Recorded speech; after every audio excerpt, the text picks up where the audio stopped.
Buckle your seatbelts, friends, because we are about to go deep. What things really exist? Our guest today, Dr. J.P. Moreland, has written a comprehensive case for the existence of the soul. It's called The Substance of Consciousness. But it animates the body, and it's what makes the body living. The body was purely physical and was more or less just a physical machine. Then it's still a body. Some people might be thinking, okay, what is the soul?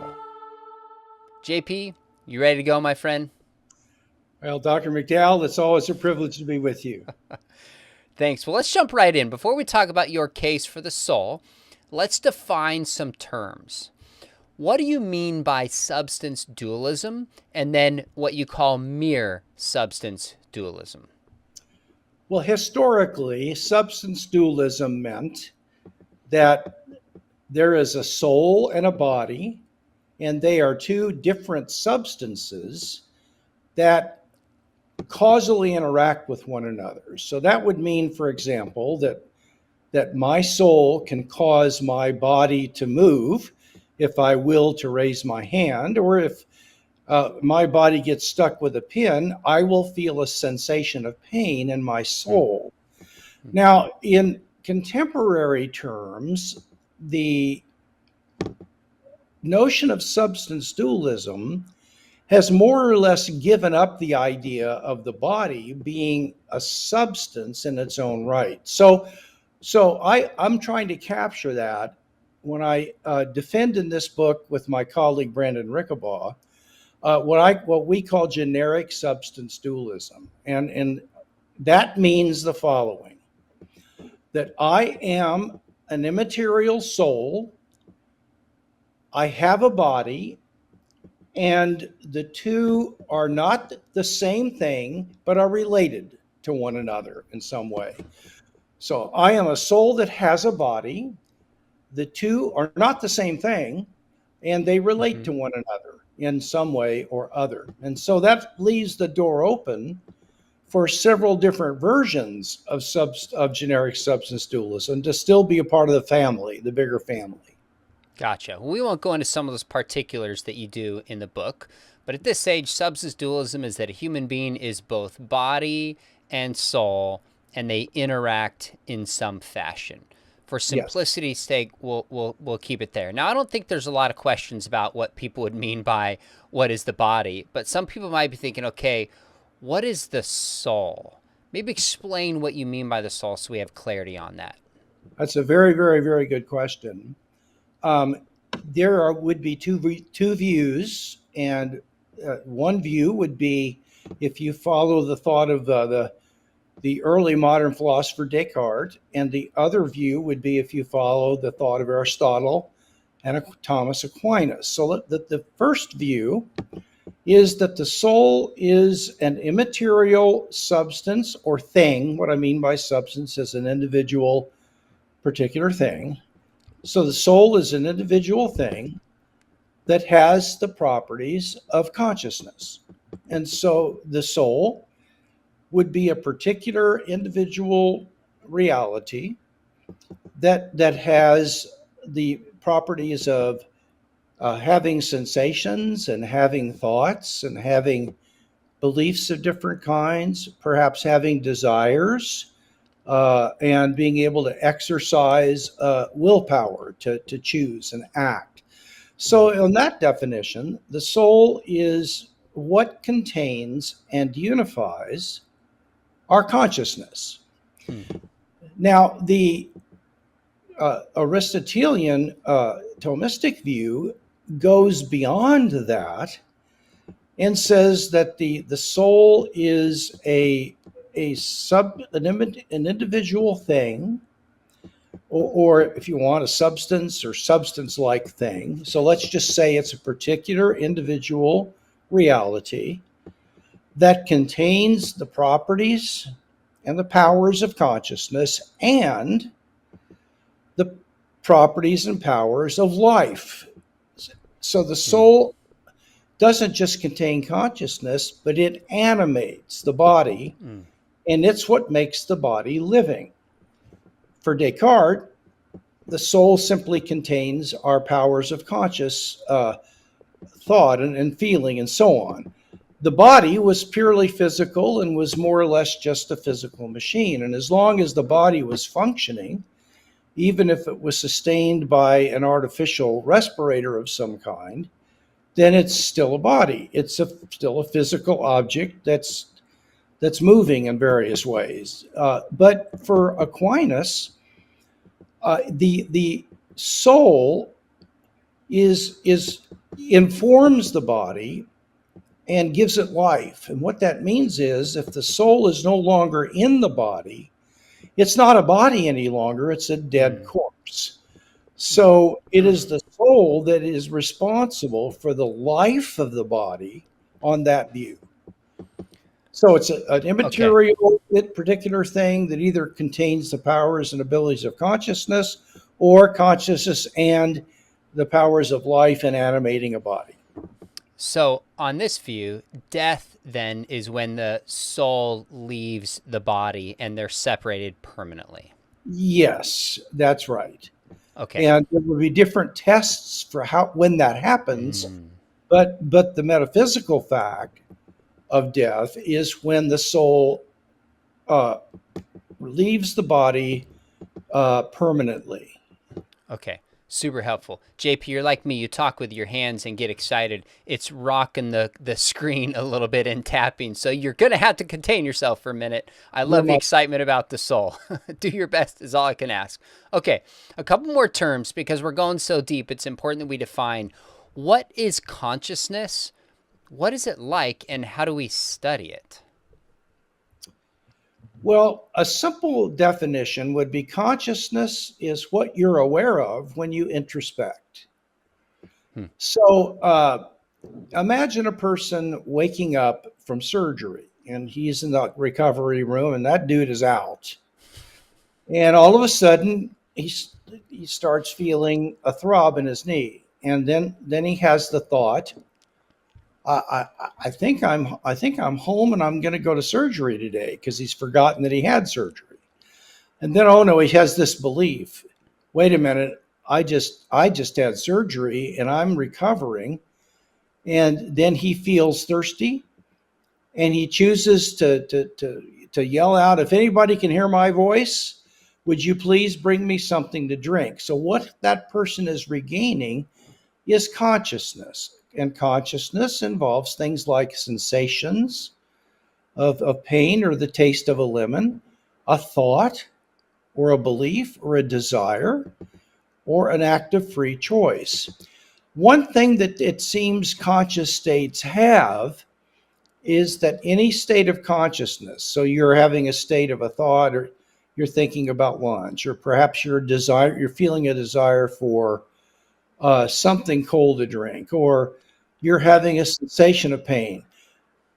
There is always a what it is like to be in that state of consciousness. So there's a what it's like to be a pain. There's a what it's like to be a desire for ice cream. But there is no what it's like to be an electron. There's no what it's like to be negative charge. So it seems like only conscious states have a what it is like to be in that state. Gotcha. That makes sense. That's helpful. Okay, so we've explained what we mean by substance dualism, the soul, consciousness, and the what it is like that we really are aware of through introspection. What is considered the hard problem of consciousness? Now we're getting to the level of worldview, and now that we've described what this phenomena is, we're asking what worldviews can best explain it. So maybe lay out for us what the hard problem of consciousness is, and maybe the challenge that it poses for certain worldviews. Well, the hard problem of consciousness is why consciousness appeared in the first place.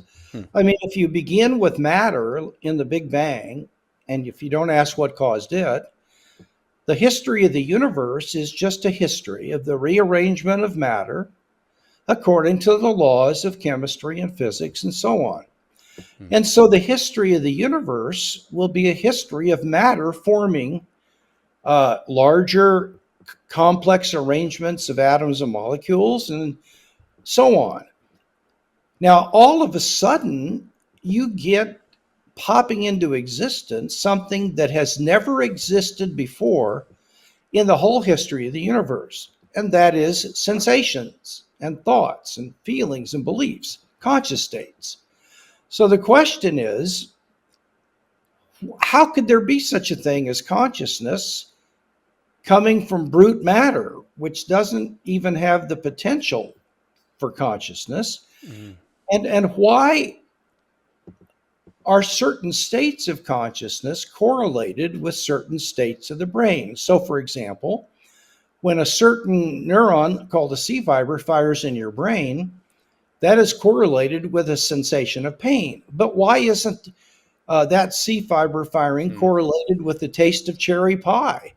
There doesn't seem to be, the relationship between the two appears to be contingent. That means it could have been different.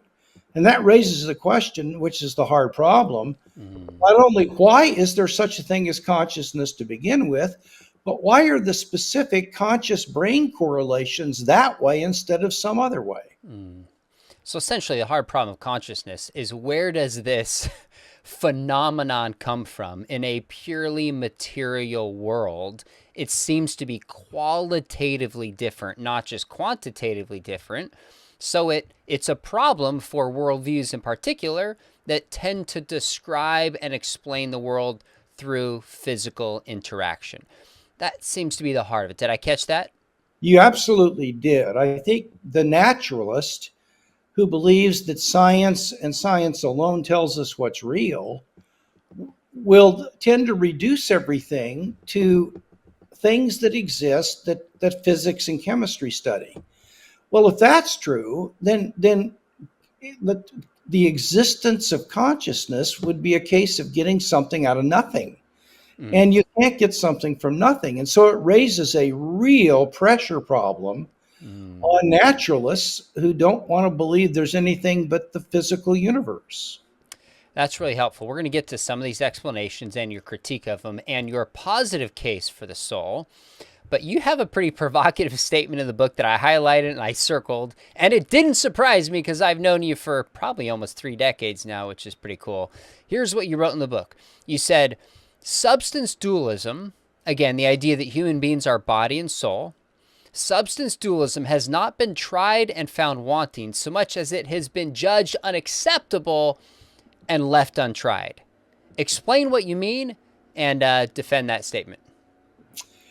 Well, in the 1800s, you have in Europe the emergence of a doctrine called scientism. And that's the idea that the only way that we can know what's true about reality is through the hard sciences, especially physics and then chemistry and geology and biology. Okay, so the idea was that anything that cannot be empirically measured and tested in the science laboratory, and that is not a respectable scientific entity, like an electron is respectable in a magnetic field and so on. You can believe it if you want to, but there's no evidence one way or the other for it. And probably things don't exist that aren't the things that we know are real through the hard sciences. And so the idea that consciousness was an immaterial phenomenon and that there was this soul that contained consciousness kind of went the way of the dodo bird. It became extinct. And it wasn't because it was argued against successfully. It fell out of favor because you can't measure conscious states in the same way you can measure brain states. And there were attempts in the first 3 decades of the 19th century because all the psychologists then were Cartesian dualists, and they tried to measure, let's say, pain in terms of whether it was intense or not. The problem was the laboratories all over the country got different results because they couldn't be precise enough in measuring consciousness. Well, that caused scientists to want to just forget about consciousness and start focusing on the brain and body movements and things of that sort. So it was because holding that we are brains or our physical nervous system was more amenable to scientific measurement, that the idea of a soul or immaterial consciousness lost favor. It wasn't argued out of existence. It was more or less just dismissed because we're not interested in that kind of stuff. That's essentially what I mean. Okay, that's really helpful. Now, you also make another provocative statement, as you say that substance dualism is making a comeback. What do you mean by making a comeback? In what circles are you talking about? And give us the evidence for that bold claim. Right. Well, around 1980-ish, you have secular materialists who from about 1930 up until for 50 years had tried different forms of just complete physicalism, that we are just totally physical and only physical. The problem is that just didn't work because consciousness resisted stubbornly being identified with states of the brain or the nervous system. And that's because there are things that characterize consciousness that don't characterize matter. For example, a thought has intentionality. It's about something. So I have a thought about the apple, or a belief about the city of London, but no brain state is about anything. Again, a thought can be true or false, but brain states can't be true or false. There's a what it's like to conscious states, which we already mentioned, and not brain states. And so materialists like John Searle and even Jaegwon Kim, a well-known materialist, began to admit that at least consciousness was no longer to be treated as physical. And so it was treated as an emergent property in the brain. And so the brain was still physical, but somehow when the brain reached the right level of complexity, a really brand new thing called immaterial consciousness rose into existence. And so they were property dualists. That meant that they believed that conscious properties were not physical, but they still believed that the possessor, or the thing that had consciousness, was the physical brain and not a self. The problem is that, as we'll see later in our time, there are facts about us, like the fact that we have free will, arguably, that cannot be explained if I'm a brain. And so there has been a renewal of scholarly work that is being done by substance dualists. And this revival is being noted across the discipline. And I think our book, The Substance of Consciousness, at least the critics are saying that this is going to contribute significantly to this new wave of substance dualist scholarship. I think there's no debate about that, as long as we can get the word out, and that's in part what we're doing here. So even if people disagree with you, they need to wrestle with the force of the arguments that you make and help move the ball forward with conversation. That would be a value in itself. All right.